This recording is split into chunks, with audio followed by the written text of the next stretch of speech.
I miss your banana every night. Ooh la la is the text message I saw on my husband's phone. Turns out the woman he's cheating on me with was Amy, our son's girlfriend. I didn't believe it until I discovered his computer is filled with tons of corn. He even has saved photos of Amy from her Instagram on his computer. Although they weren't inappropriate as she was fully clothed, it was still the proof I needed to confirm that I wasn't going crazy. I saw more of their interactions and I wish I had never looked. They were filled with mean, horrible things said at my expense, with him constantly comparing me to her. He would call me fat and old, among other things, with Amy responding with laughing out loud. I even found panties in our bedroom that I know wasn't mine. I gaslighted myself thinking it was maybe our daughter's, even though that made zero sense. Not only is he cheating on me, but he's betraying our son. I'm terrified of what kind of psychic blow this will be for my son. I have no idea how to even approach this completely messed up topic with him. I started noticing specifically unusual behavior from him around the same time Amy turned 18. Was he waiting for her to turn 18 before pursuing this affair?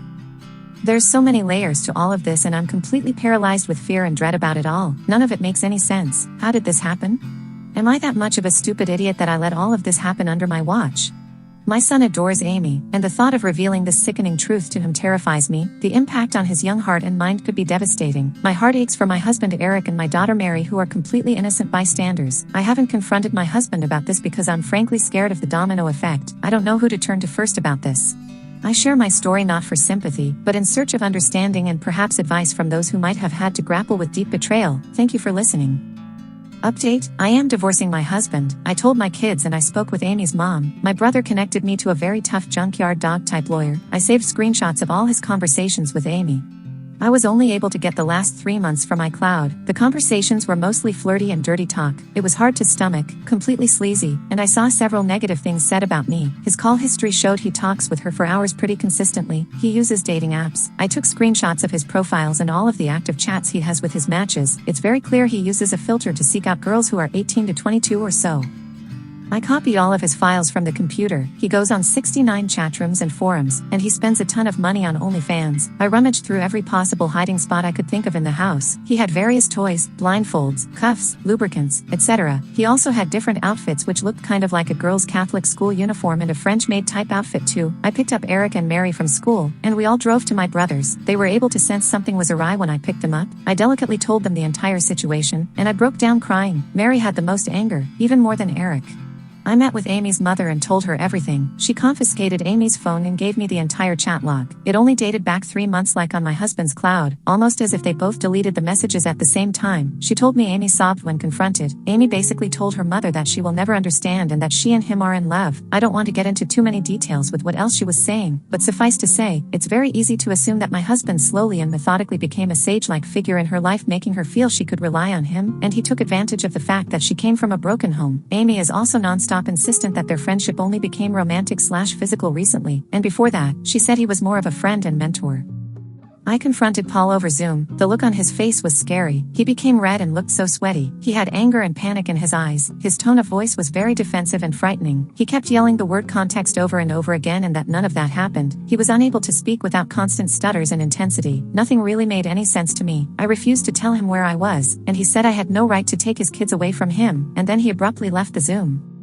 My lawyer is filing for temporary sole custody of Mary and a restraining order. Mary is still the most angry. She's totally furious with her dad and Amy, justifiably so, of course. Mary is recollecting moments and times she watched her dad interact with her friends and she's in knots about it. Eric is very clearly hurting, but he's so strong and very level-headed. He wants to see a therapist. The maturity my kids are showing makes me proud. They don't deserve this at all.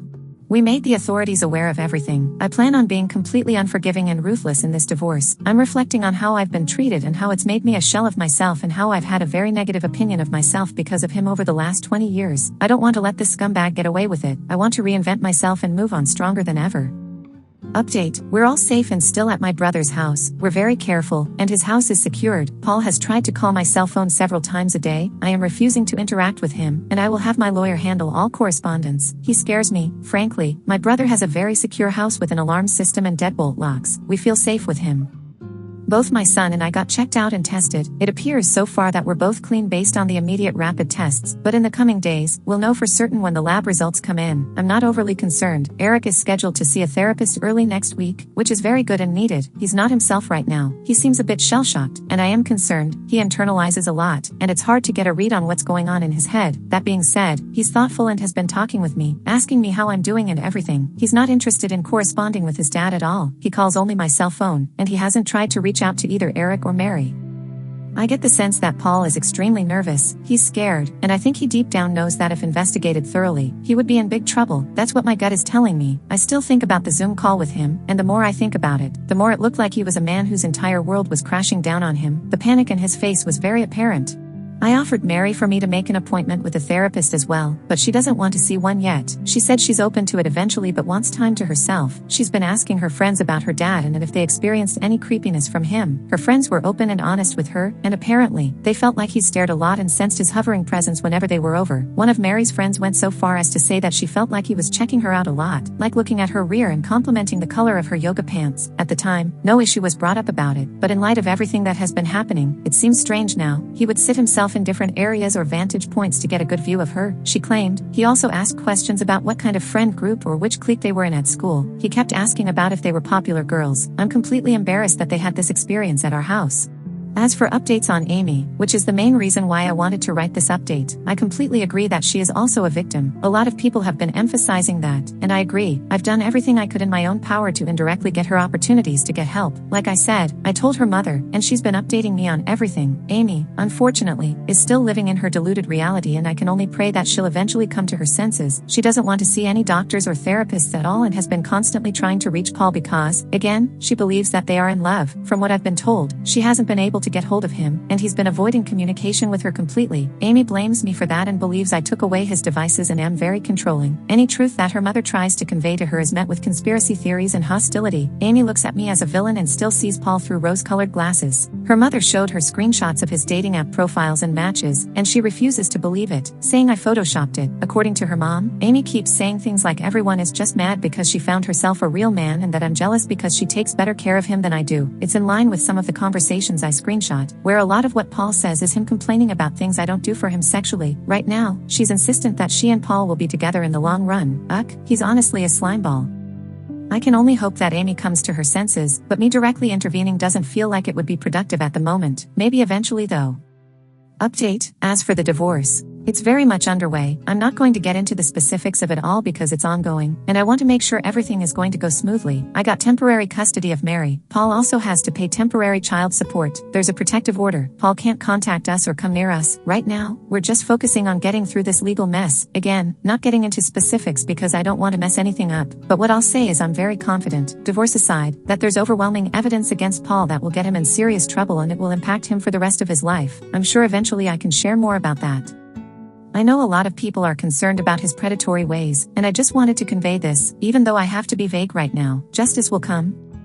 All of your concern about how my kids are doing psychologically means a lot to me. Eric has been to therapy twice over the last 2 weeks. I know some people thought I was dismissive of him and acting like he's doing okay. I very much know that he's hurting internally, and we're doing everything we can to make sure he knows he is supported and loved. My brother has been amazing in spending time with Eric and Mary, and both of them have confided in him about a lot. My brother has a very healthy marriage, and both he and his wife have really stepped up to the plate for all of us. Mary has not seen a therapist yet, but she promises that she will be open to seeing one soon. Her anger has mostly turned into sadness, I noticed, and I hope I can get her to see a therapist soon. Her friends have played a key role in this whole thing, and that's something that Mary has been grappling with as well.